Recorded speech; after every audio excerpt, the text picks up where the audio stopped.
Hello folks, it's Rod with POW Group. Welcome back on the Pursuit of Wealth. Today is Tuesday, December 14th. We're going to get kicked off with today's video here in just about a minute. We'll give it 30 seconds to 60 seconds for people to join us. So just sit tight and we'll get started with today's content.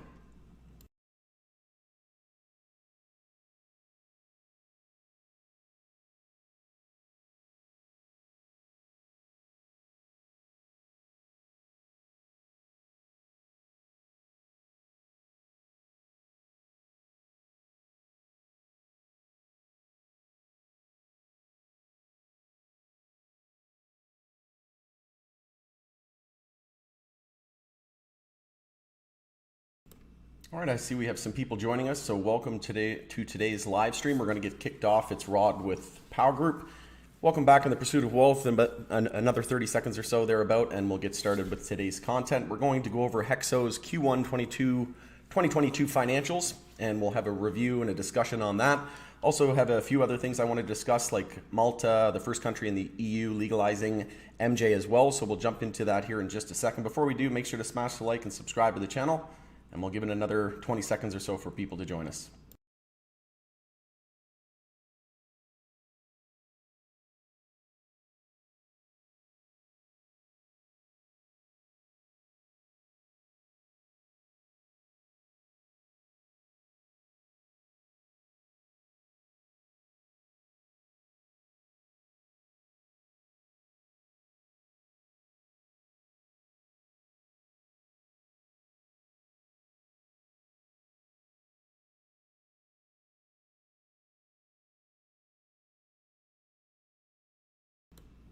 All right, I see we have quite a few people joining, so welcome, and we're going to get started here in about 5 to 10 seconds.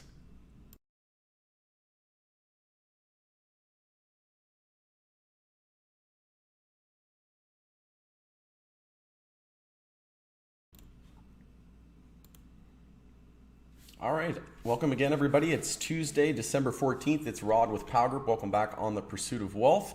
In today's video, we're going to be reviewing Hexo's Q1 2022 financials, and we'll go over my review, my thoughts on it, and we'll look at some technical analysis in the chart as well, and some things that I'm seeing in the charts and the technicals. But before we jump in, make sure to smash the like, subscribe to the channel, tick the bell, and be notified on any future updates. It's absolutely freezing here today in Edmonton. It's negative 25 degrees at the moment, so nothing better to do right now than come on and do a live stream with you wonderful folks. So we're going to get started with today's content. Let me share my screen here, and if anybody has any questions, just save them to the end, please and thank you, and we'll address those momentarily. So bringing up Hexo's report for first quarter 2022 results, I wasn't paying much mind to these earnings, to be honest with you. I figured that it was likely going to be a non-event, and by non-event I mean the chart really didn't react in any way. If we look back to December 6th, I believe it was, we only fell about a few pennies below that low. So in my opinion, in terms of the technicals, it has been a non-event so far. My bets are on for March Q2 2022 earnings. That's going to have fully consolidated Redican numbers on it as well. So I saw a lot of people on just social media that were extremely bullish, saying 60 to 70. I think I even seen closer to 80 million in revenue for the quarter, but that's what I was forecasting for Q2 of March 2022. It was somewhere in the ballpark of 60 to 80 million. I think 60 to 70 million is more realistic. So keep in mind that we only had 2 months of Redican on this last quarter, right? So the fact that we only have 2 months, I just didn't see the justification of assuming 60 or 70 million worth of revenue for this quarter, and we know that they missed in terms of revenue and EPS, which we'll look at here in just a second. And investing.com is actually showing some wrong numbers, so we'll look at that here as well. But essentially, they launched a new strategic plan, and the path forward is what they dubbed it as, to solidify its position as Canada's leading cannabis company. And they still are in number one in terms of market share. They have a pretty wide margin there as well. I think they were at a little over 12%. And then second was Tilray with a little under 10%. So, we were in number one position, and now we had the vision stage, right? We had HEXO 1.0. Now we're moving to HEXO 2.0, and that's going to be execution, right? We had the visionaries, we had the strong entrepreneurial mindset in SSL, and now it's time to bring in the more sophisticated executives, in my opinion. And we also had some other executive changes, which we'll look at here in just a second. But we'll go through, I do want to dive into some financials, but we'll save that for just a second. I want to run through a few other things. Malta set to become first country in Europe to legalize marijuana this week.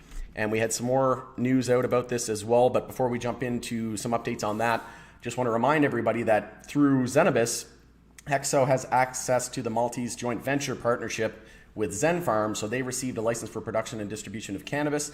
And it makes you wonder if HEXO knew something, right? The fact that they acquired Zenabis and they said, the crown jewel was the Malta facility, which is EU GMP certified, meaning they can export into anywhere in the EU, which means Malta and who else just legalized as well, right? Germany. So we have Germany and Malta set to legalize, and that's going to be huge for HEXO, obviously. I see nothing but world domination in taking place at the moment. Obviously, there's some challenges and some things that we need to address in terms of financials and operations, which we'll address here in a second. But a company doesn't become a global leader and a top 3 global cannabis company without taking risks. So we all understand there's risks. Nothing's a guaranteed investment.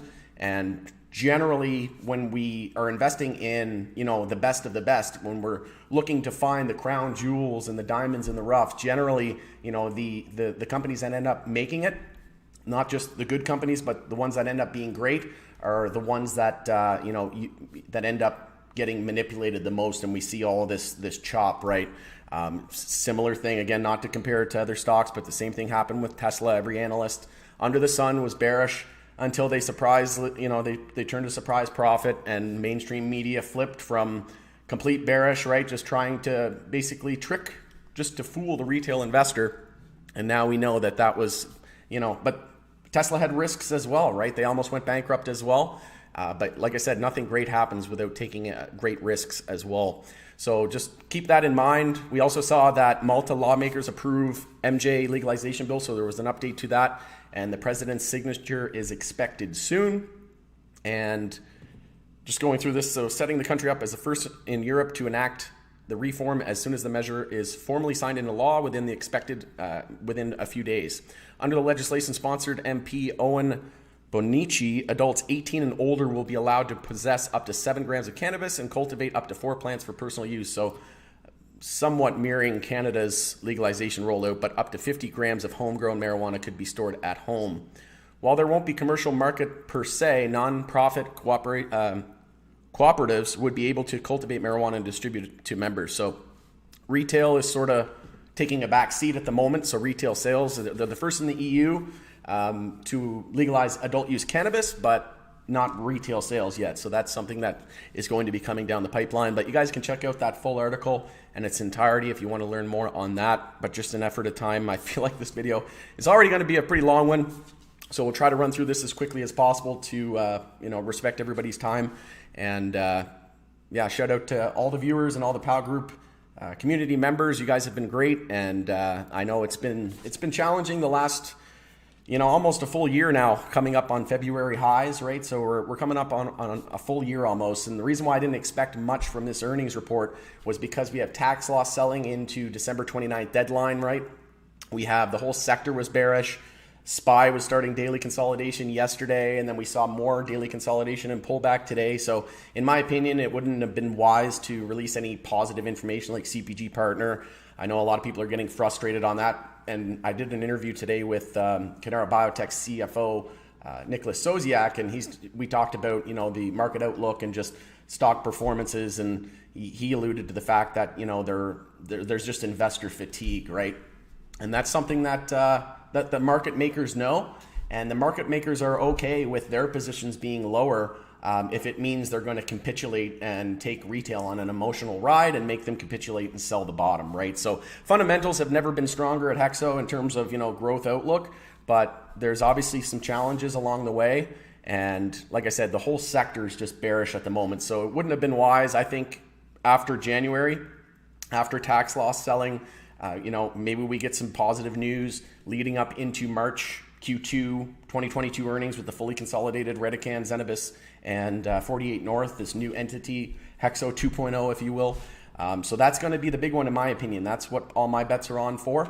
And we could even see EBITDA positive is what, and HEXO has been very reluctant to give guidance, but they must be fairly confident, extremely confident, I would think, to say that they're going to be EBITDA positive again come Q2. And then they said EPS positive, cash flow positive from operations, kicker being operations over the next 4 quarters. And if you recall, I did a video on BNN Bloomberg basically saying that they forecasted Tilray and HEXO to be the first to profitability among the top tier 1 Canadian licensed producers, right? So nothing has changed in that regard, right? They expected sometime in 2022, while other LPs, major LPs like Canopy and Kronos would take much longer to do so. So we're on, BNN Bloomberg's analysts are saying the same thing. Tammy from BMO was on the call today for the ER call after at 8:30 this morning Eastern time. And I don't think I've never been on a call or an interview or a conference with HEXO and BMO where Tammy wasn't on the call. So it's pretty incredible to see the amount of interest. And we're going to talk about later on how BMO is actually in conversations and deal talks with HEXO on their debt obligations and what can be done there. But before we get into that, HEXO announces appointment of John K. Bell as chair of board of directors. So I think this is a positive move. A lot of people were calling for, Michael Munzar's head, just like they were with SSL. So I think this is a good thing. Like I said, we're going through all this shakeup. Why not get a new chairman in there for the board of directors? Why not get a new CFO? We learned that Trent McDonald's going to be stepping down as well. So personally, I think that's a good thing. I didn't find Trent really resonated with retail investors that much. And quite frankly, I heard him repeat himself a lot and didn't really say anything that we didn't already know and didn't really instill a lot of investor confidence. And nothing against Trent personally or anything like that. A great guy, extremely nice, and I've spoken to him on a few different occasions. But I think it's going to be great that we get a new CFO, we got a new CEO. I think all the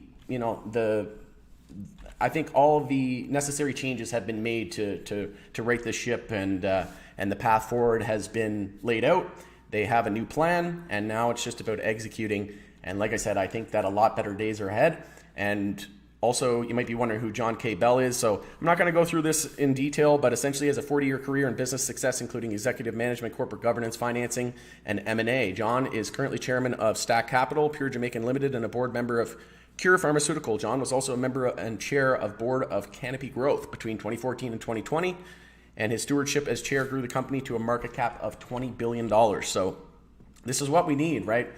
We saw the same thing happen with Canopy Growth when they got rid of Bruce Linton, and then we got a more sophisticated numbers guy in there, David Klein. So now I think we're on that same trajectory, and we're going down a similar path with HEXO. Difference is though, HEXO's number 1 in market share, and last time we looked, Canopy was at 3rd position, and that was with a huge head start. I think Canopy had about a 6-year head start, and HEXO is now number 1. And obviously they had an operational loss as well. That obviously has to come with all of the the new expansion into the U.S., the Colorado facility in northern Colorado. They're going through all these mergers and acquisitions and hiring different consulting companies and all these things. So like Trent mentioned in the call, most of the CapEx requirements and budgets have been accounted for. They're taken care of. And a lot of what we can expect in the future is just, moving forward and the execution. And like I said, I think this could be that final wave of, getting rid of the bad, so to speak, the bad news, leading up into more positivity and more positive outlook into March Q2 Redecan fully consolidated earnings. That also would line up well with, like I said, after tax deadline. We know that CPG partner could be coming at any moment.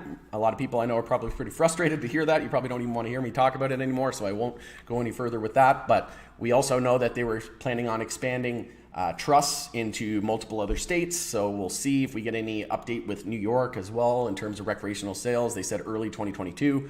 We also could have U.S. legalization progress. There's talks that a bill could be passed by April. So if it's not safe banking, perhaps full-blown legalization. But we've seen Chuck Schumer and a number of other congressional representatives say that we could expect a realistic time frame sometime in April of 2022. And then that would line up well, again, with this new path forward.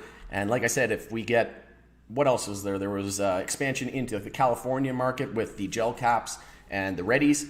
Also, Scott Cooper on the call today said that they can't keep up with the capacity or the demand, with the readies and the pre-rolls. So that's something. I think they said they had a machine out of Italy that could produce 1.6 million pre-rolls a day, and they still weren't meeting demand. So there's lots of room for growth potential. Like I said in some of my previous videos on MSOs, we've seen that a lot of MSOs and Colorado sales starting to stagnate. We're seeing a little bit of growth momentum start to wane right in the US, but Canadian LPs, we know that they're not meeting demand, and there's the potential of getting into the US market, international markets like Malta and Germany, and you name it. So there's so much opportunity in my opinion. But like I said, all these restructural changes I think is great to see, and why not bring in a new CFO amongst all the other changes that we're seeing. So MJ producer HEXO promises consumer focus after $117 million loss. So this is not the first time we've been fed promises. Personally, I really don't care about promises. I'm just going to stay the course. My conviction hasn't changed, and they're coming out with new products. We know OS1 is coming out with powdered donuts. We got the new OS genetics.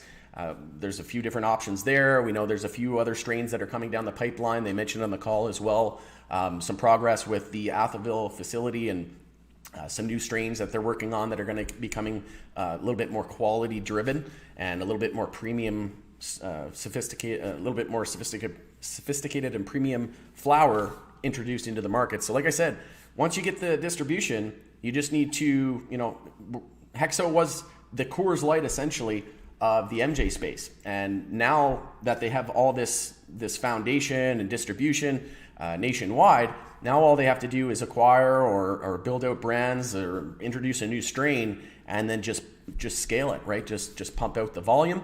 And a lot of these new facilities, like the Atholville facility, is going to account for that needed production capacity. So we'll run through this real quickly here. Canadian MJ producer HEXO is shaking up its board, promising a renewed focus on consumers after the struggling Quebec-based company lost 117 million Canadian dollars in the first quarter of fiscal 2022. HEXO has now lost 885.8 million since 2016. In the quarter ended October 31st, 2021, HEXO said in its news release its acquisitions of rival cannabis producers Redecan and 48 North added 14.7 million in sales.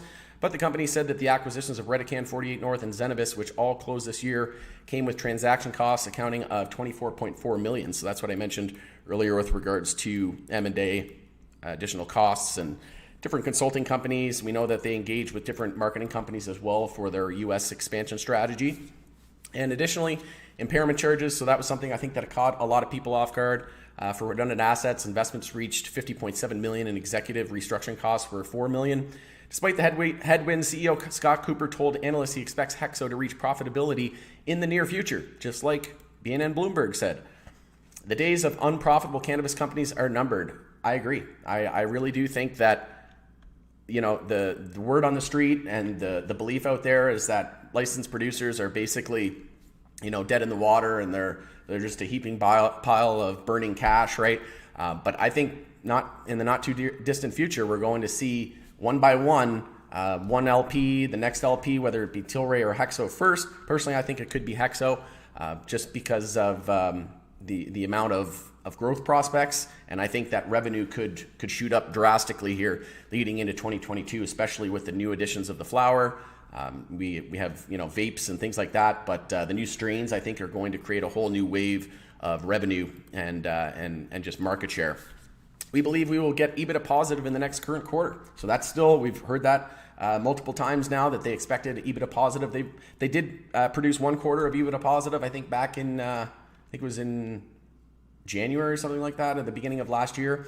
But since then, we haven't been EBITDA positive. So they expect to get back onto that path here come March. And like I said, that's something that they've been saying for a while now.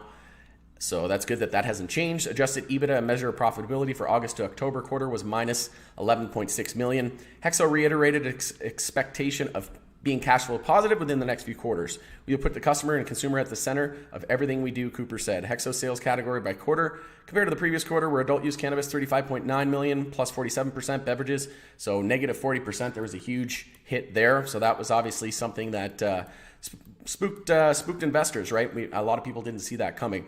Canada Medical, which they also said they were going to put an emphasis on and focus on that as well into the future through Redecan. That came in at 668,000, 210% up there as well.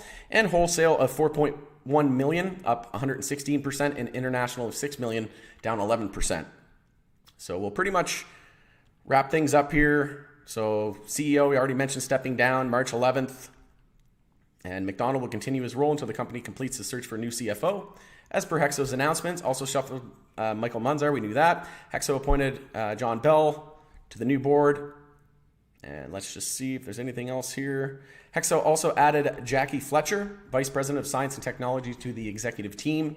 And the executive shakeup is part of HEXO's transformative plan, which was announced concurrently with the quarter loss. And the plan, according to release, involves solidifying its position as number one cannabis producer in Canada by market share, with the goal of becoming the first amongst its peers to be cash flow positive from operations. HEXO expects to generate 37.5 million in incremental cash flow this fiscal year and 135 million in 2023 via cost reductions and revenue growth. So like I said, I think the potential for revenue growth is absolutely, maybe even 5 to 10-fold from here. If we can just execute in the right strategies, utilize the new facilities, and introduce these new strains, and just get rid of products that aren't selling, avoid those impairment charges. We've already seen that too, right? They got rid of the myrcene. Maybe that's why too the beverages took a hit too, because I noticed that myrcene was being phased out. So I think they completely got rid of that. So that might have been some impairments there for the Trust JV. So you just have to remember that this is still the market's a baby. It's in its infancy. There's still lots being figured out, and consumer demand and consumer wants and need states are still a constant, ever-changing environment within this space that companies consistently have to monitor and execute and adapt to, right? So it's something that we have to. If you have a long-term plan, personally, I didn't feel any emotion today. Like I said, I interviewed the Canara CFO today, which interview will be live here in maybe a few hours, or if not by tomorrow, hopefully. And I'm staying busy. It's not the end all be all. I have other stocks. I have more focus on crypto right now because it's still in a bull market versus MJ being in a bear market. It's a lot easier to make money in a bull market. So I'm focusing on crypto until it enters a bear market, until I see a blow off top. And what I'll be looking to do is sell those crypto profits and add to my MJ positions and buy that beaten down MJ. And if I'm looking to do that, I wonder how many other people are considering that as well. So we'll bring up investing.com. I'm just going to refresh this here because it says negative 0.115 on the EPS, which I'm not sure who's running this site lately, but they've been pretty inaccurate as of late. It was actually negative 0.46. And I made a joke actually yesterday. It shouldn't be too hard to beat last quarter's, but we came close. It was negative 0.48 last quarter and negative 0.46 this quarter. And I'll just bring up the interim financial statements. I'll just bring this up real quick here. And I see there's quite a few questions in the chat. I mentioned earlier you might have just joined late, but I'm not ignoring you or anything like that. I'll just save it to the end. And if everybody can just hold those until the end, that'd be great. But just bringing this up here. So again, I'm not going to spend too much time. I'm sure everybody has probably already skimmed this. If you haven't, then you can just go to Google, search CEDAR and CEDAR HEXO company profile, and then view their documents just like I just did. But total assets, we have 1.6 million, and total liabilities 1.6 million and 549,000. We have. Let me just I want to show you the EPS here. So yeah, right here, net loss and comprehensive loss per share, basic and diluted, negative 0.46. So I'm not sure where they got 11.5. If anybody knows anything about that, I think it's just a glitch, or somebody just didn't know what they were doing at investing.com perhaps. But you can see here it was a huge miss on EPS. But again, wasn't expecting wasn't expecting anything, too substantial or and amazing from this ER. I thought that they were going to use it as one last, scapegoat, essentially, to just unload all of any impairments or bad news, if you will. And then, like I said, tax loss selling. It was the earnings was right before the deadline, so it didn't look good, right? If you were expecting the stock price to shoot up after this earnings report, I don't know what to tell you, because, like I said, I've been saying for multiple weeks I expected it to probably be a non-event. And like I said, it was. We only dropped about a few pennies from the low of December 6th, so I wouldn't really consider that a huge crash or anything like that. But I've been saying to private members in Proud Group, I know that for at least 2 or 3 weeks now, that I didn't really expect much, and that my focus is on March Q2 2022 earnings. And I think we could see a fairly significant surprise leading into that. Also, I'll put a link in the description of this video if you want to check out the earnings call transcript. Alpha Street has done that for us. You can just scroll down here and it gives you all the participations, the operator, and then everything completely in text format. So you can check that. Again, I'm not going to go through this. I'll go through everything as best as I can. So I'll just go up here in the chat from earlier in the POW group in the private chat room. So I just went through when I was on the earnings call. I jotted down a few notes. So just go over. So like I said, Tammy from BMO was on there. We know that they're in the talk. So in terms of the debt, we didn't hear anything about the Hells Angels or anything accusation. I still think that that's just FUD and media. We didn't even allude to it at all on the call. So I'm not going to pay any attention to it. If management isn't worried about it, then neither am I. Pretty much simple as that. But like I said, jotted down a few notes. So we know they're working with the lender. It's an unknown financial institution. We don't know who it is. Again, another interesting point of it all. We still don't know who their lender is, and they've got, I think, about 241 million left of that debenture that they have to resolve and pay down. So they've had some redemptions. I think a little over 100 million. I'll have to check here again, but don't quote me on that. I have to check the numbers. Somewhere in that ballpark, though, and about 240 million left owing on that, and they're working with negotiating the terms with the lender, and they're also working with BMO as well, which I mentioned. Tammy was on the call. Yeah, it wouldn't be a HEXO call without Tammy on there. So running through some notes. Scott, when he initially started speaking, Scott Cooper, the new CEO, he was a little rocky, but he was good after a few minutes. He's still new, right? So he toured the facilities, and the one in Masson specifically, he said they reduced their cost per gram by 50% and expects this to come to other facilities as well in the near future. Improving output, reducing costs, and budget trim ratio will take place across other facilities. Vapes are outsourced in brand production, and Redecan will bring that production in-house and save about $5 million. They will also streamline operational costs. Last quarter, synergies were $35 million, and next quarter should be around $50 million in savings. And they will work on better demand planning. They are only seeing about 60-70% of demand fulfilled by customers. Focusing back on medical as well, using Redecan's strength in this category as well as a focus of theirs, like I mentioned earlier. Flower is the largest category. They mentioned it was 45% of the market, and they are number 2 in this category. And this will improve dramatically after Redecan and Zenabis acquisitions, and will be working on increasing production capacity. Pre-rolls, again, they can't keep up with demand. They want to increase the capacity by 2 to 3 times. And they're launching edibles in-house as well. So that was something that's pretty cool. Is that potentially CPG partner related, or is that the Redecan Redibles? I would have liked to get a little bit more color on that.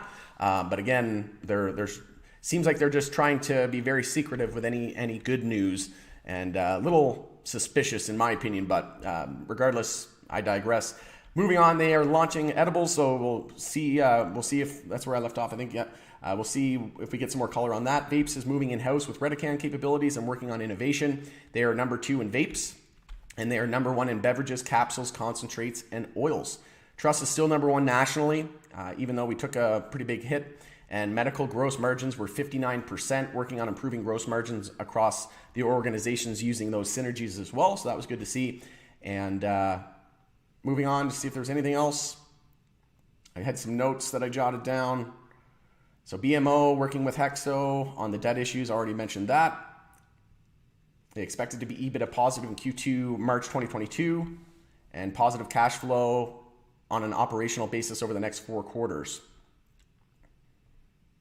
They just completed, and that was something too. They just completed a 3,000 person consumer study.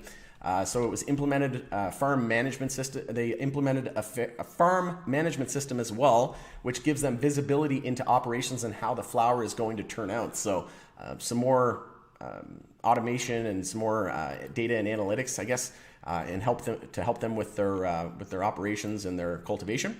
And they have they have a number of new indoor rooms in Atholville Zenabis facility to grow higher quality flour and continue to explore and innovate in the flour category. Once they find the right strains that resonate with consumers, they will ramp up production and scale. And like I said, that machine out of Italy that they own can produce 1.6 million pre-rolls per day, but they can't keep up with the demand. The demand, as they expand flour and pre-rolls, a significant growth category, they will aggressively be pursuing those. And there was no specifics on the at the money program, at the market program, but it will continue. And their main focus is maximizing shareholder value, and they are looking at all options at this moment. And this is at the forefront of every decision they are making now and going forward. Capital raise, they still didn't really comment on that, but they said that the ATM will continue, and they believe that they are quite liquid at the moment. They have the path to become cash flow positive over the next several quarters, thus eliminating the dilutive nature of shareholders. And they plan to be very focused and disciplined around the use of capital. They know which categories they need to focus on, and most of the costs have been absorbed. They are already enabled, and they are ready to execute and move forward in the key categories. So not a lot of future CapEx requirements. They're forecasting, especially Trent mentioned it, alluded to it a little bit there. So lots of questions from analysts as always. That's something that we never seem to, never ceases to amaze me. We always see tons of questions, and some conference calls from other LPs only last, a few minutes, maybe 10 minutes at the most. And I think most of the call was questions, Q&A, right? So speaking of Q&A, I see there's quite a few messages in the chat, so we're just bringing things home here. I also want to remind everybody that there's going to be an updated corporate presentation. It might have already been updated. They said it was going to be coming out right around the earnings, but no, it looks like May 28th and July 7th still listed here, so we haven't seen that, but keep an eye out for an updated investor presentation. And I want to bring up the HEXO chart here. So like I mentioned, basically a non-event. We did close at the low of the day today. And just checking the after hours price on HEXO. So we're sitting at 88, so we're up about a penny after hours here. But like I said, in terms of the chart and the technicals, the reaction today from this news and from these earnings is essentially a non-event in my opinion. We had the low at 89 cents, 89.5 cents here on the US side, and then we lost that by a few pennies, hit a low today of 86.7 cents. So like I said, pretty much a non-event in terms of the technicals in my opinion. We're still trying to climb back here in the daily RSI, so we're still not back into daily oversold territory, which is notable, but we are breaking to a new lower low. We're in a daily downtrend. And back here, when we had that bounce to $1.88 USD, we hadn't really changed the daily trend, right? And all of MJ was the same thing. We had HMMJ, the ETF did the same thing. We had a couple higher lows there, but ended up giving back the whole move. Nasty bull trap, and just shorts again, just playing with any bulls who dare touch it, or touch any MJ for that matter. But MSOS as well. So we know that we had that convincing daily trend change, and again, just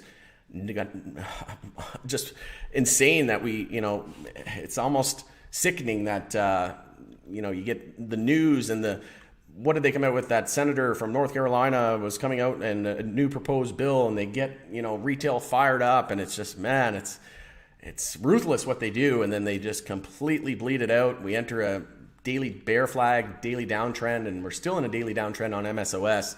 So like I said, until we see a major reversal in the sector, I don't anticipate any major reversal in HEXO, but we will bring up the HEXO Canadian chart. At this time, we're watching $1 Canadian. We have yet to hit that, so we hit a low today of 111. So we'll see if tomorrow or at some point this week or the foreseeable future, if $1 Canadian is going to act as a potential bottom here. There's no real supports to be looking out for, so it's just basically psychological numbers at this point. We do have the bottom Bollinger Band there as well, around $6. So we'll be keeping an eye out for any trend reversals, but at the moment we're still in a daily downtrend. We need to change hourly trends, daily trends, and weekly trends, and then the monthly trends, right? So we're a long ways out. This is very much a waiting game and a long-term play at the moment, not just Hexo, but MJ in general, right?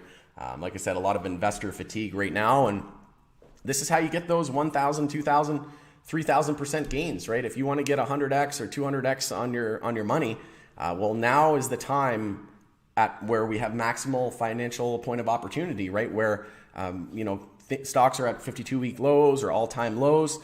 FUD, fear, uncertainty, and doubt, and market sentiment, and is at an all-time high. There's so much emotions, but the best time to buy is when there's blood in the streets, even if that blood is your own. That goes back to what Warren Buffett always mentions as well.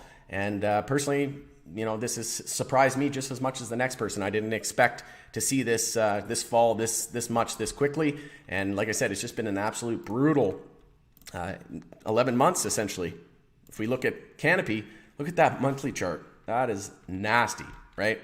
I can't recall how many people were in the chat in my videos back here leading into the new year, into 2021, end of 2020. I can't remember how many people were saying, how bullish we are. We're going to 100 on Canopy and all these other names. And just imagine how many people got roped in, right? And then we had that huge blow off top. And from that high, we're now down on CGC. We're down almost 85%.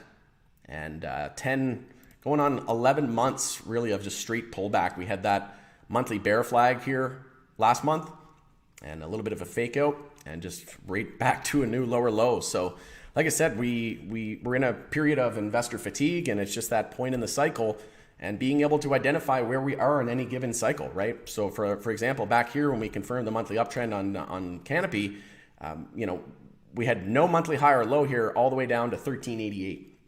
So when we run from 1388 up to 56, almost $57, that's 313%, so 3x your money. You need to expect a pretty big pullback, right? I usually say, 40, 50%, maybe even 60% pullback. In this case, this was extreme, and we're now down 85% on CGC. So like I said, if you're wondering why Hexo's struggling, it's the whole MJ sector. And if you're only invested in Hexo, it's easily to point the finger at, say, a Hexo, for example, but you just need to zoom out and look at the macro picture. The whole sector is bearish, but again, we've got tech stocks at all-time highs. We've got crypto seeing new price discovery and stealing the show. So it's a couple more months, maybe even a year, right, before we see a huge reversal in the MJ space. But now is the time where you want to be paying attention and getting those long-term investments, in my opinion. So just going to look at the chat room here in just a second. Excuse me, guys, got a frog in my throat. Also going to take a sip. I got a French vanilla coffee here to try and wake me up. I was up at 5 a.m. today and did an interview, and yeah, it's been a busy day. But if anybody does have any questions, drop them in the chat.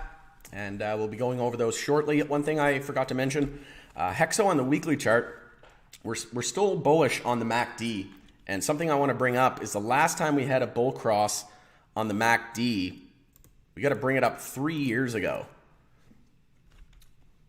So the last time we had a bull cross on the MACD was back in November, so the end of December 2019 and beginning of January 2020.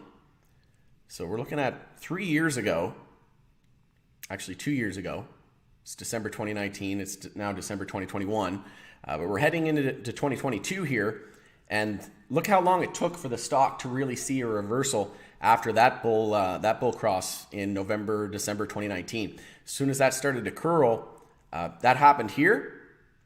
That happened when we were just in free fall mode and we had the vape scare, and every MJ company under the sun was basically hitting new lows and just absolutely free fall mode. But look what happened, right? We had that bull cross, and then we continued to drop, and then the MACD continued to rise, and then we finally saw that reversal. But we didn't have that bull cross until, like I said, December 2019, and then we didn't really see a move where we got over that 10-week moving average until May of 2020. So could something similar happen this time around, where it takes until March, April, or May until we see a real reversal and we get back over the 10-week moving average?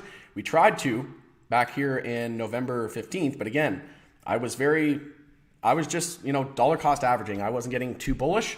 A lot of people, we had an algo alert, POW algo buy alert as well that went off, but as we know, this is just charts and technicals. It's just odds, right? It's not guarantees. And we broke to a new low. But one thing to note is the MACD is still much higher than we were back in 2019. So we're still on an upward trajectory with the MACD, right?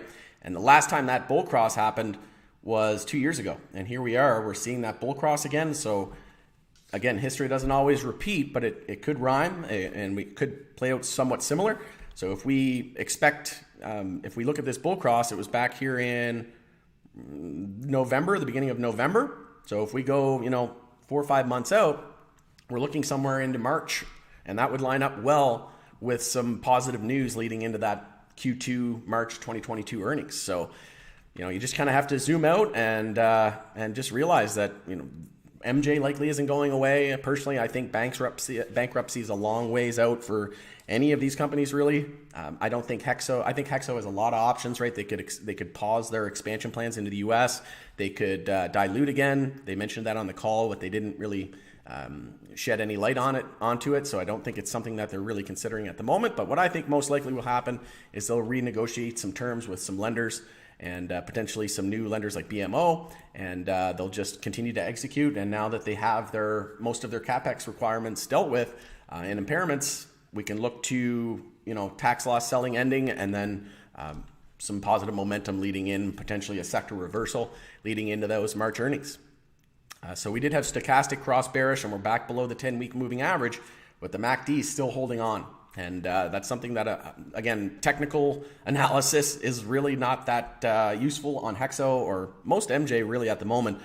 But if we just look historically, what happens generally after this, and I for one think that the fundamentals and the growth outlook for MJ has never looked better. We look at Malta and Germany and Mexico set to legalize. I think it's just a matter of time before the US follows suit. And personally, I don't plan on selling any of my MJ anytime soon. I'm probably going to be holding it until US legalization. Leading up to it, probably won't be holding it through that news, but I'll be looking to sell and take profit leading into strength and into that hype and momentum. In terms of the weekly moving averages, the most nearby, we've got the 50 and the 100 up at 389 and 451. 451 being the weekly. So like I said, we generally gravitate back towards these moving averages, and stocks they ebb and flow, and they get extreme to the upside, and then we see a huge correction. Then it gets extreme to the downside, and then it gets extreme to the upside, extreme to the downside. And when you're talking about MJ and crypto, you need to expect this, right? And I know a lot of people today was probably their breaking point, but just keep in mind that it can always go lower, right? And the whole sector, MSOS, the US MJ as well, is extremely bearish today. But just look at what we tend to do, right? We tend to get above it, and then we get below it, and then we gravitate back towards it, and then we find resistance again, and then we come back down, and then we'll probably start to make our way up, right? Again, this isn't financial advice. This is for entertainment purposes only, but this is my opinion. And like I said, I think we're going to see, I really don't think this is the end for HEXO. And I think, we're just getting through the last steps in righting the ship and creating this new wave of HEXO, and this new strategy, this new plan, this new structure, and this new leadership. So on the daily time frame, we rejected at the 50-day moving average as well on that bounce up to 188, and we had a pretty nasty reversal. So that was a pretty big warning sign in itself. And like I said, drew up to a new lower low. So if we do see any meaningful bounce in the near future, we'll be watching that 50-day moving average. It has been rejecting. We really haven't been able to get above it since the recent 52-week high, and once we lost it, right? So It's going to be a major level of resistance in my opinion. We also have the 20 weekly moving average at $1.88. So a lot of our moving averages are extremely far away. So I do think that when we least expect it, there's probably going to be a huge move, whether it be, Hexo specific news or whether it be, US legalization and sector-wide driven news. So pretty much going to end it there in terms of the technicals, the review of the financials. Obviously, we'll go through some discussion now, and if there's anything anybody wants to add or to comment on, or you want me to elaborate on anything that I mentioned, just let me know. See, we've got over almost 50 viewers here at the moment, still after 45 minutes, and like I said, it was probably going to be a longer video. So yeah, I appreciate you watching all the way to the end. As always appreciate the support. And we'll jump into some of these questions here. So thanks for the live stream, Rod. Really enjoy them. You're welcome. You're welcome, Rosam1. High five, Turtle. Good to see you, my friend. It was pretty surprising to see that Redecan was negatively affecting EBITDA after we were being told that they should be positively affecting net income. Yeah, well, I think that has to come back to, what did I mention? M&A. Where was it? In the quarter ended, Hexo said in the news release its acquisitions of rival cannabis producers Redecan 48 North added, but the company said the acquisitions of those companies, which all closed this year, came with a transaction cost of accounting for $24.4 million. So that's probably why, in my opinion. I'm not a financial guru or CPA by any means, but I'm learning too, and I'm always looking to improve and get better, and I know that's not one of my strong suits. I don't really have a business background or a financial, accounting background. So it's just something I'm learning as I go. I don't really enjoy it a whole lot either, to be completely honest with you. I'm more of a technical and fundamentalist, like in terms of, just visionary, seeing what likely is going to happen. I like to think of myself as figuring out what the whales are going to do next, sort of thing. And figuring out strategic moves, right? But when it comes to financials, that's something, again, like I said, I'm still learning on as well. So we'll get through everything as best we can here. Hi, Rod. Just wondering why we're seeing Redecan at 48 and also Xena seem to be losing market share. What's your opinion on that? Well, it could be due to the cost synergies. They're laying off, I think it was 155 employees, closing a few different facilities.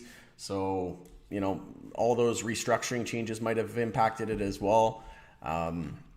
Just getting rid of some products that aren't selling and introducing new products. So I'm not 100% sure on that, Claudio. It's a great question. I'll look into that and see if I can find out. But I don't have an answer for that right off the top of my head. But I would say it's likely due to all of the changes that are being made and synergies and just streamlining everything, right? Hey, Sam. Welcome. Good to see you, my friend. NWB, let's effing go. Yeah, you bet. Bearish equals bullish. Yeah, well, the contrarian mindset, right? I'm not, you don't see me investing in crypto in the long term, right? My investments were set. They were set long ago, and I'm going to be looking to scale out of my long-term positions here, and I'll look to buy in a bear market, right? And I still see, I had actually the Organigram, co-founder of Organigram. He doesn't work for them anymore, but he was a co-founder. I did some work for him in the technology space in the past, and he called me asking how to set up a crypto IRA and how to buy crypto. So this late in the cycle, I'd say we're nearing a top, and I'm looking at the next thing to park my money into long term, and that I've recently bought a condo in Edmonton. If anybody's interested in real estate in Edmonton, I would strongly encourage you to look at the condo market. It's a buyer's market for sure. I got a condo right downtown. I'm in it right now. Still getting settled in, but it's a fantastic condo. Got it for $70,000, 650 square foot. So I was looking at all these other markets with real estates that were completely exploding, and I sold in PEI in Eastern Canada. And now I'm looking to buy other markets that just haven't seen that growth, right? And that could be nearing a reversal. And then I'm looking at MJ, right? So that's where I'm looking to park money. I'm also sitting on a whole load of cash just in case the market goes up and belly up. which we know could happen with the inflation fears, the new variant concerns. I don't think that's going to be what crashes it. I think we could see potential default of the US dollar, something like that, a big hack of a country or a financial system of a country or a company. Maybe a company gets hacked, or maybe a big company that no one expected goes insolvent. That could happen as well. Look at the Evergrande situation with their insolvency issues. So, and look at all these other companies that get hacked, right? The biggest meat producer, and SolarWinds, and then Kaseya, one of the biggest IT companies. So writing's on the wall, right? They're letting us know that, there might be some black swans not too far in the future. Again, this isn't a spread FUD, but we just need to be aware. And personally, I'm more comfortable putting my money long term into assets that are at, probably at the bottom of their bear markets, right? I want to be buying, if I'm going to be parking money long term, I want to be buying in a bear market at 52-week lows, at all-time lows, right? When fears and emotions are as high as they can be. That's the industries and sectors I want to focus on. Is bankruptcy possible? I really don't think so. It's always a concern, right? It's always a possibility. No company is completely immune to financial hardship, but bankruptcy in the near term, I don't think so. Like, they were talking about 4 quarters out being EPS positive from operations, right? So yeah, in their mind, they're not going anywhere. If anything, they're gonna improve in the next year. In the next quarter, they're forecasting positive EBITDA once again. So there you go.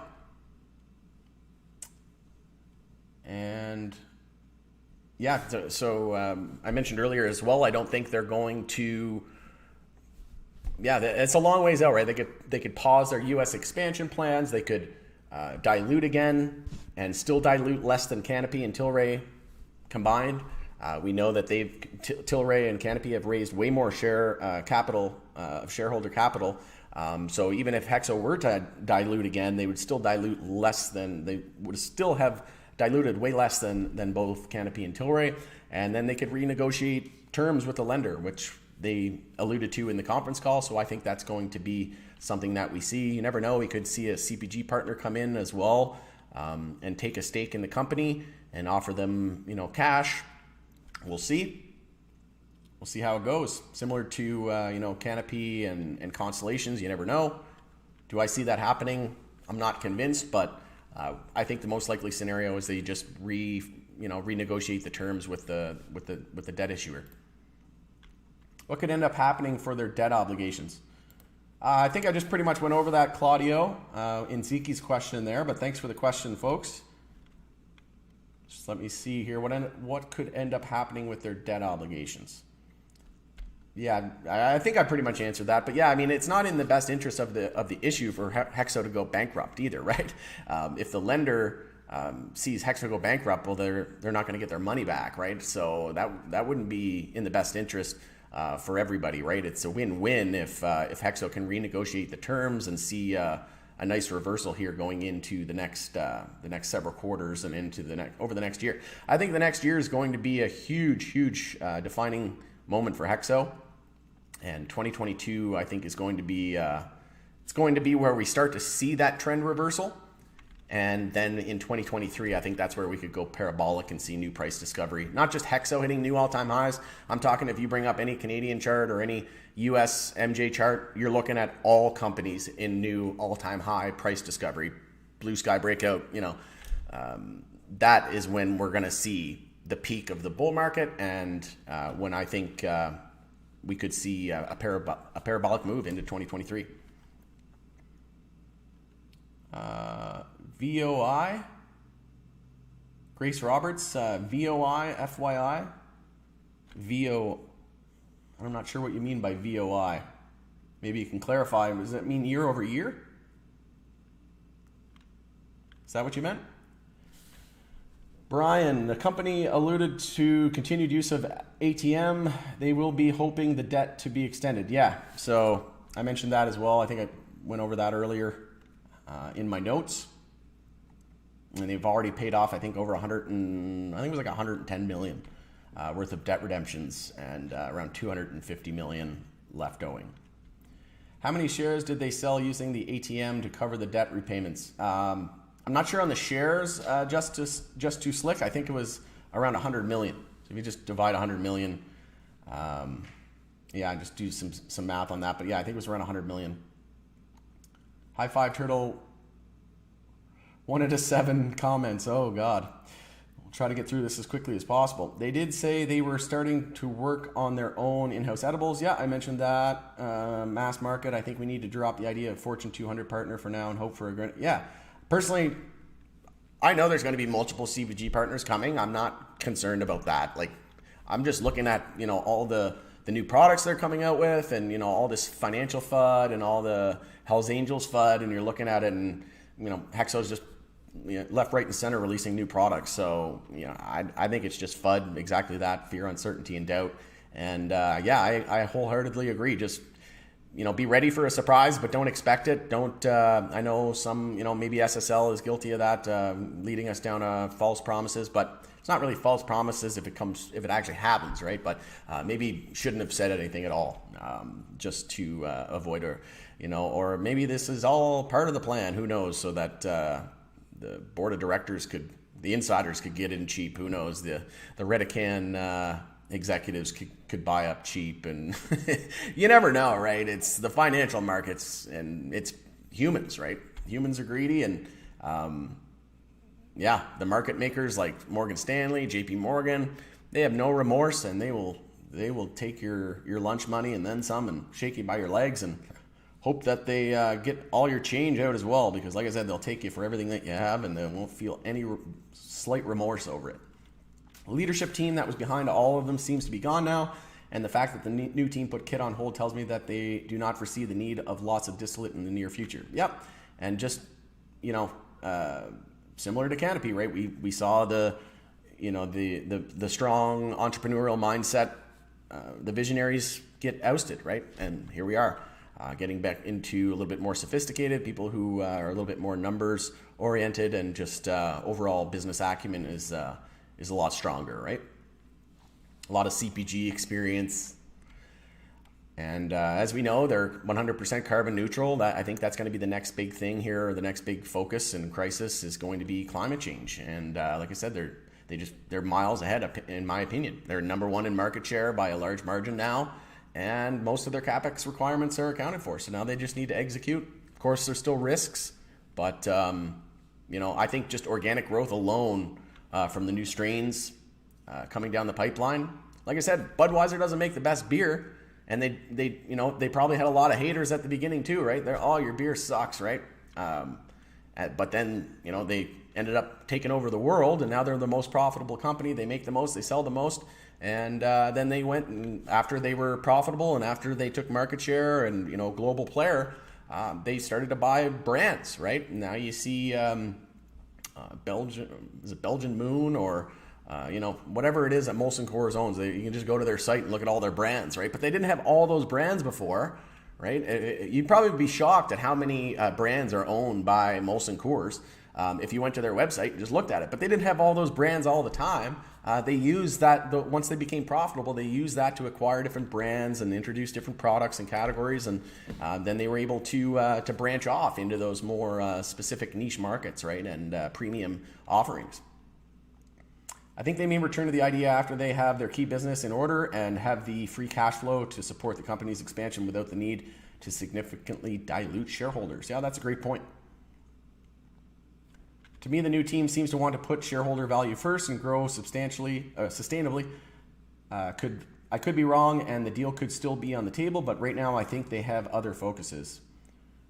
Agreed, and I just don't think it would have been wise for them to release any information right now leading into tax law selling deadline, the holidays, people coming up, we're likely not going to see any real activity into the, end of the first week of January. The whole sector's, in the dumps at the moment in the cannabis sector. The broader market is pretty shaky at the moment.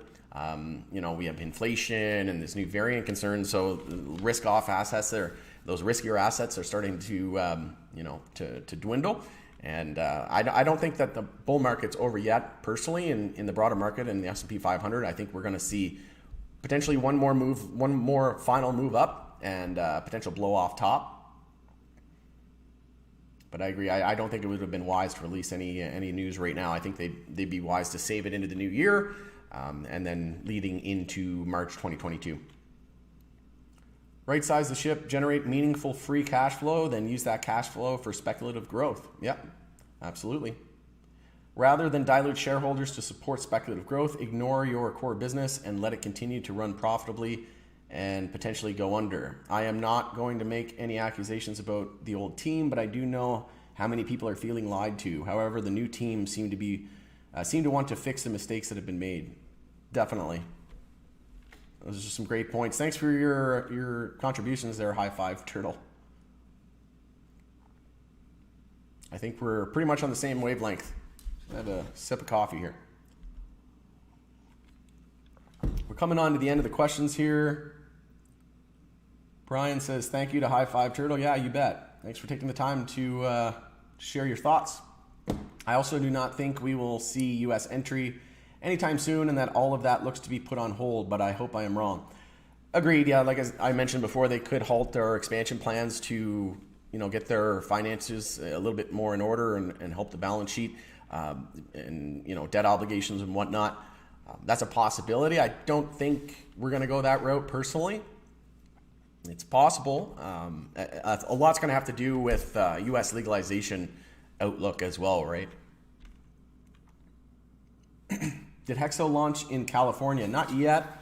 I believe that was supposed to happen in January or shortly after that, Claudio.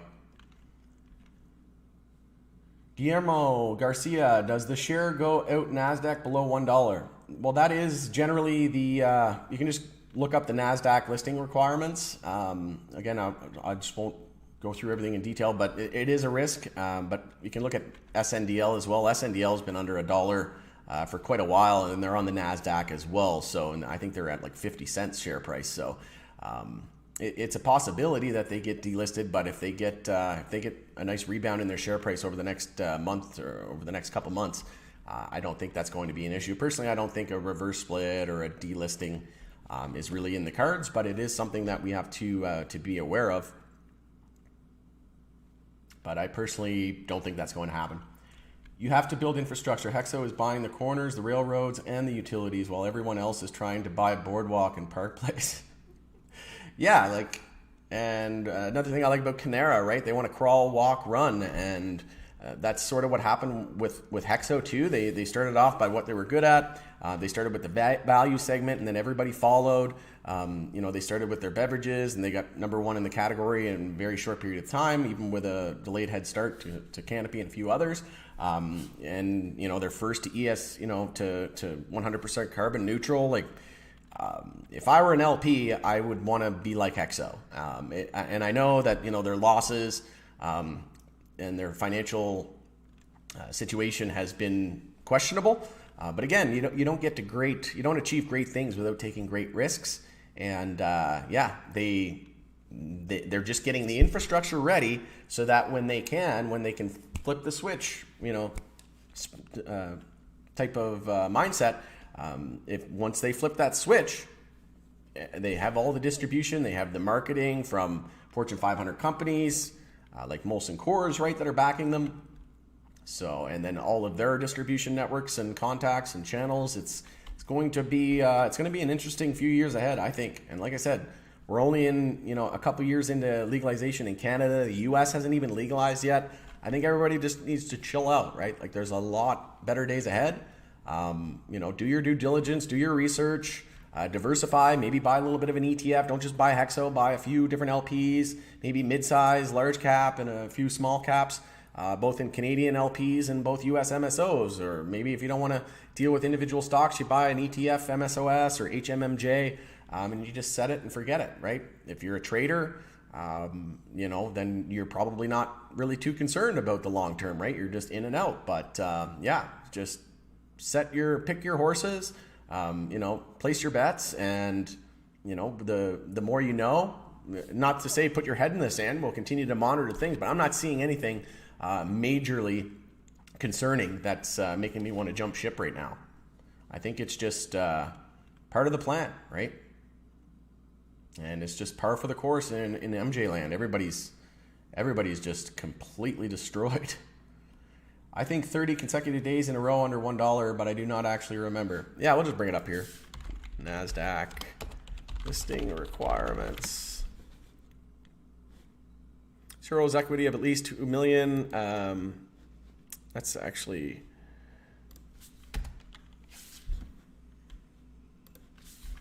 We'll do delisting.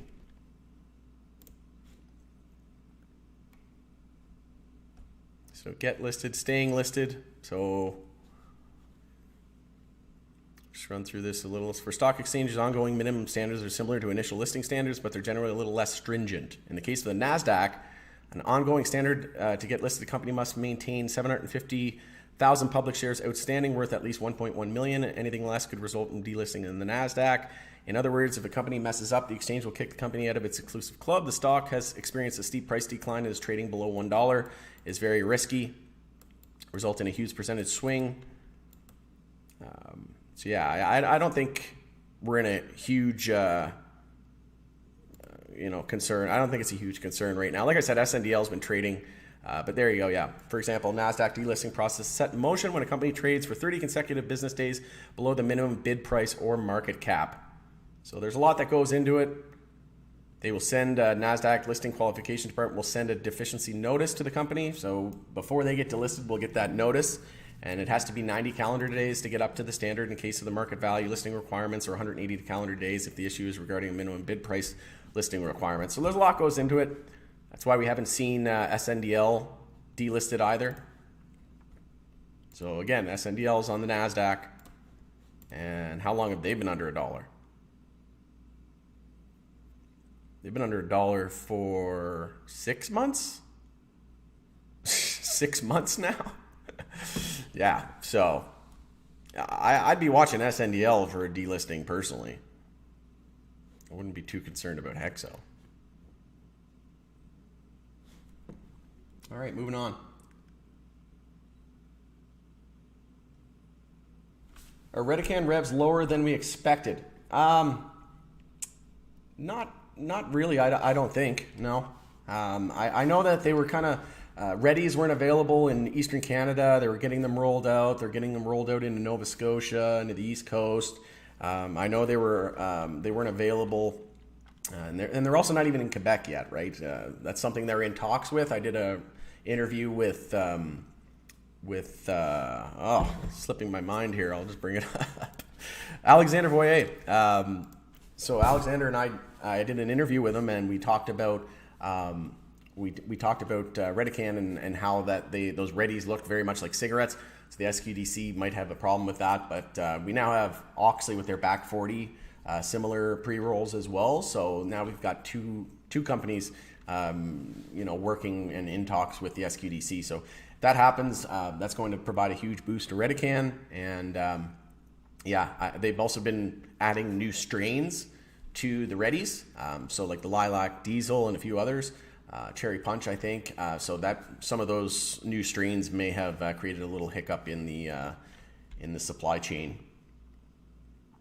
But like I said, I'm not really too worried about these earnings. I'm more concerned about March 2022. Thanks for that question, Eric. And Dizzy Fett as well. Christian, what is your target price? I have 2,800 shares or thereabouts at $2.42. You recommend buying more. I'm not sure if you mean Canadian or US, but either way, you're still down, substantially from that level. So, I can't tell you to buy, sell, or hold. Personally, if I were in your shoes, I'd be looking to dollar cost average and bring that down. But again, everybody's situation is different, right? So, but I certainly would rather be buying than selling at these levels, especially if you have a long-term mindset. Stefano, tax law season, you bet. Mirza, Rod, what's your price target for Hexo? In what time frame? I would say, getting back up to $2 USD is very doable. We almost did it just a couple of weeks ago, sorry. We had that run up here from $1.27 to $1.88, right? We were up almost 50% there in a little over a week. So $2, I think, short term, and leading into March, and then into the end of 2022, I could see anywhere back up to that, $5 to $10 area, USD.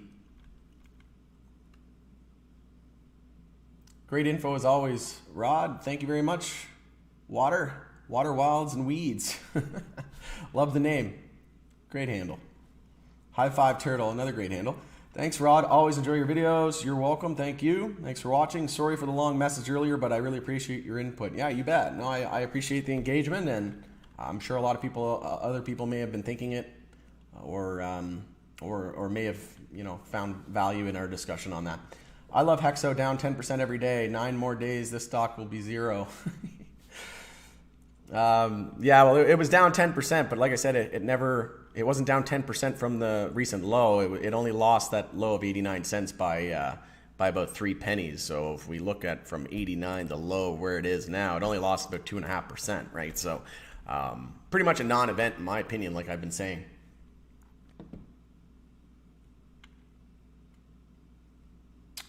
I have 2.20-ish average now from 240-ish, and the company is getting better than my due diligence from earlier this year, and I'm happy right now, and I'm not sweating it. Absolutely, Gemini. Same here.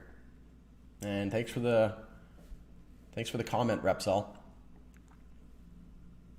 John, thanks for the analysis, Rod. Appreciate your interview with Alexander Boyer, by the way. Yeah, you bet. I have another one coming up with Canara Biotech CFO Nicholas Sosiak, so hopefully I'll get that live either tonight or tomorrow. But looking forward to that one as well. What time is it anyway? Wow.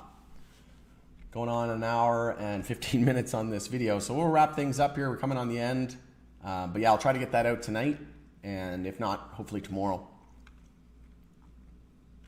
But yeah, anybody who hasn't watched that interview with Alexandre Boyer, it's fantastic. Apologies if you don't speak English. I'm bilingual, but I don't practice it enough, and I'm probably not up to speed enough. A little rusty, probably not up to speed to do an interview. Hopefully that's something I'll be able to do in the foreseeable future. 70 for a condo in Canada? What? Wow. I know, right? I tell people about it and they're like, what do you mean? Is that are you even serious? Like, are you joshing me right now? It's like, does it have walls? Does it have floors? My friend just bought a condo in not even downtown Toronto. It was like in Mississauga or Etobicoke, like $500,000, 1 bedroom. Yeah, I mean, you can go all the way up to $500,000 or $1 million if you want a condo. But if you just go downtown Edmonton, like look at this one here. This one's $82,000. Again, we're getting a little off topic here, but like $82,000, and it's on I think it's on the 4th floor of this one. But yeah, like it's a pretty nice apartment, like hardwood floors. It's got a pool and everything. This is actually where I bought my unit in. I was in this building.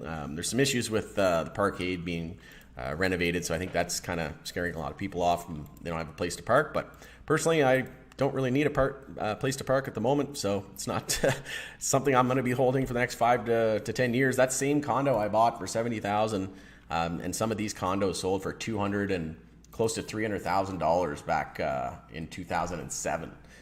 The condo I bought in 2007 sold for $239,000, and then it sold one more time in 2011 for $200,000, and that was the last person that bought it before me. So the person bought it for $200,000 and sold it for $70,000. So I mean, how much lower is it really going to go, right? Like a car is almost as much as that. But yeah, there's several there under $100,000, and then you can get anything right from 100 to 110 to 120. There's no shortage. So pretty much wherever you want, whatever location you want. I mean, Edmonton's, it's minus 25 here right now. It's not the most desirable place to live, but hey, we got Connor McDavid and the Oilers, so I'm loving it. I love this condo. It's fantastic. There's a gym in the basement, pool, sauna. Yeah, don't have to worry about grass cutting and tenants and all that stuff. So I couldn't be happier. And like I said, going to hold on to it for 5 to 10 years. Hopefully we see a decent rebound in the market. May I actually take a closer look. Thanks for the tip, Rod. So many great Hexo questions already posted. This is a great group to be a part of. Thank you so much, Alicia. I appreciate it. And yeah, to be honest, I started Power Group just as as a hobby. I actually started as you know, for my own reference. I just, you know, have a passion for the MJ space, and you know, I've had some other side businesses before that never really took off, but I probably wasn't as passionate about those either, right? And you know, sometimes the least thing you think that's going to take off for you is the thing that you think the least, right? And yeah, it's something I enjoy doing every day. I don't really consider this work, so here we are going on 14 hours of my work day, and got my coffee in hand and loving every second of it. Thanks for being a subscriber, Alicia. I appreciate it.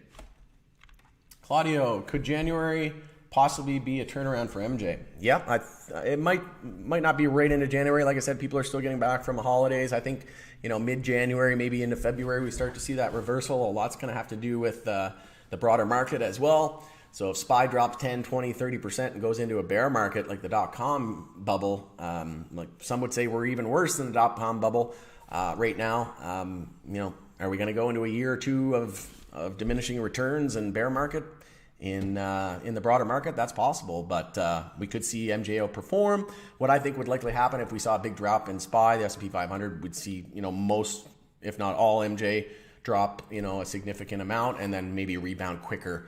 And maybe outperform, especially tech stocks and some of those other high flyers that we've been seeing over the last couple of years. But first quarter of January of 2022, I think. Claudio, Stefano, even though our financials are a mess, I think we're best positioned to be the best in Canada. Yeah, I think the best position to be the best in the world. How many other people like Molson Coors and got, you know, that kind of partnership and the distribution and the number one in multiple categories, number one in market share. Yeah, you know, if you held a gun up to my head and said, you have to pick between these companies, you know, and you give me every single MJ company out there and I can only pick one, and, you know, I had to hold it for 10 years, I'd be picking HEXO.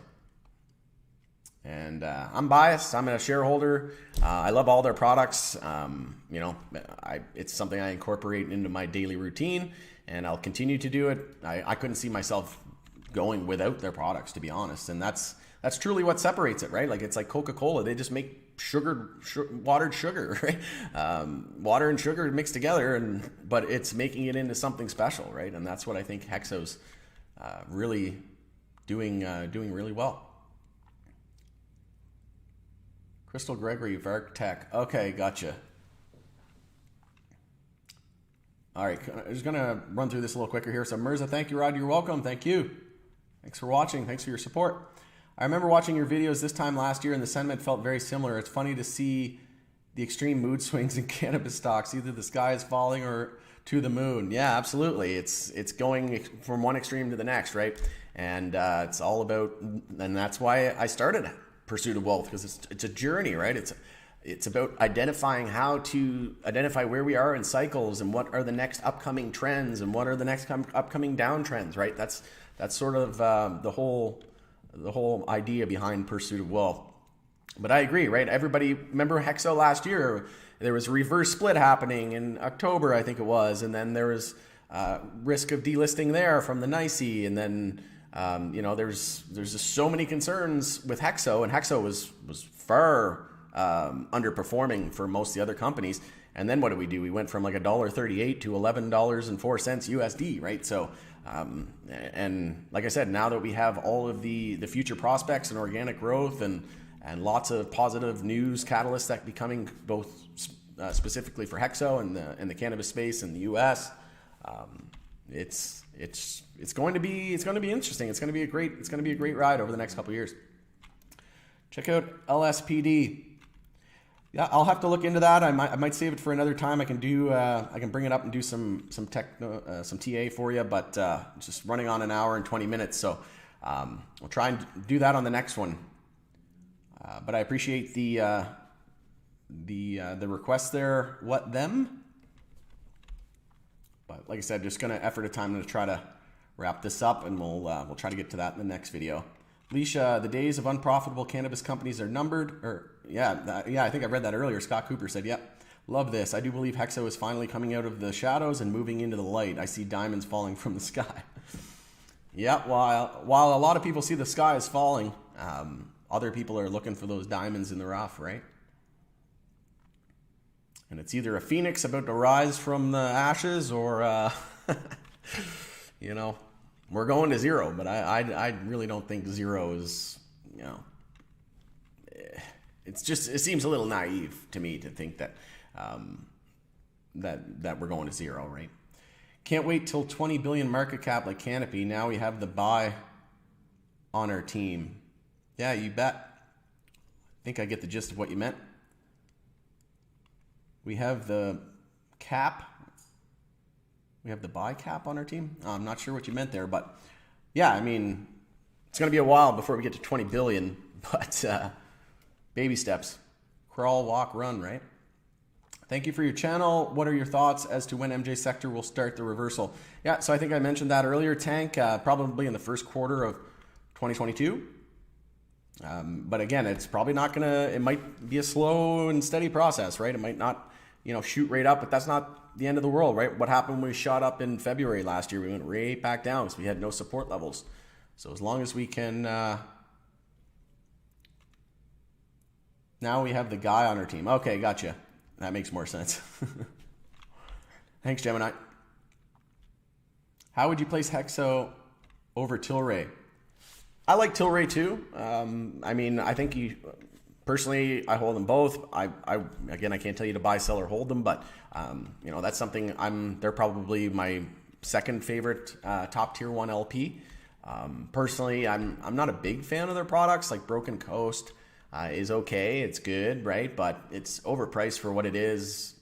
I've grown some of my own cannabis that was just as good quality, to be completely honest with you. I just can't be bothered. I don't have the time, and to be honest, it's cheaper to just buy it nowadays. Like you can get 10 readies for $14 at the store. So 10 joints, 0.4 gram joints for $10. You know, you can get an ounce for $59. Like, how are you going to compete with that? Even if it's not the greatest weed, you know, it's still pretty hard to compete with. And then you got like Canara Biotech, right, which is coming out with some real quad A premium flower, and they're able to sell, you know, 3.5 G's for I don't know what it was last time I checked, like $25 or $30, right? So might be even lower than that now. So it's hard to compete with that, right? So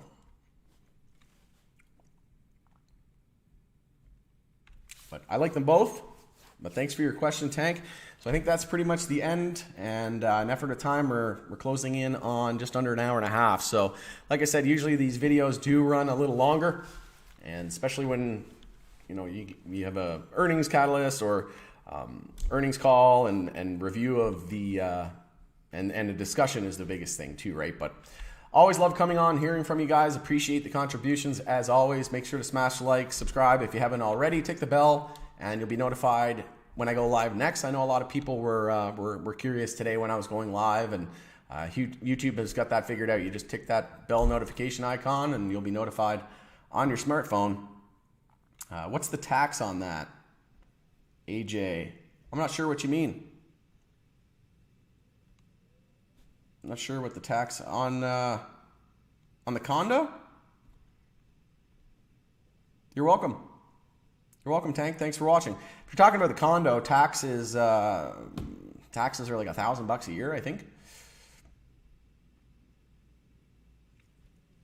Oh, the tax percentage of Republicans and Democrats voting on tax percentage. Yeah, so it was like some astronomically high number before, right? And then that new bill, I think, was down in the single digits. So yeah, I think it's still early. We'll see how that all pans out. Personally, I'm not a politician, and I don't claim to be one. You know, I'm just looking at the writing that's on the wall. I'm watching what they do, what these companies do, what these market makers are doing, not what they say, not what mainstream media is saying. And yeah, I'm taking my calculated, you know, bets and risks, and just investing for the long term.